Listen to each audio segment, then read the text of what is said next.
अदनान को यकीन नहीं आ रहा, मैं भी अदनान को बता रहा था। एक ब्रेकिंग न्यूज है दोस्तों, बेहतरीन, लजीज, मियारी, साफ सुथरा खाना इतनी कम कीमत पर कि आपको यकीन नहीं आएगा। चाय 1 रुपया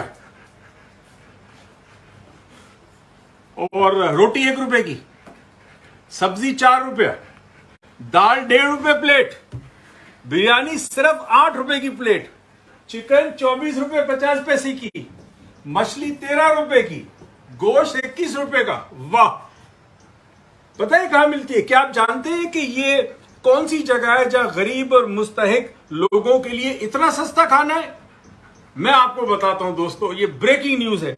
ये जगह पाकिस्तान की कौमी असेंबली की कैंटीन है, जहां पाकिस्तान के गरीब नुमाइंदे जो मुंतखब होकर असेंबली में जाते हैं, उनके लिए पाकिस्तान के अमीर अवाम के ऊपर टैक्स लगाकर उस टैक्स के पैसे से 1 रुपए में रोटी, 8 रुपए के अंदर बिरयानी दी जाती है।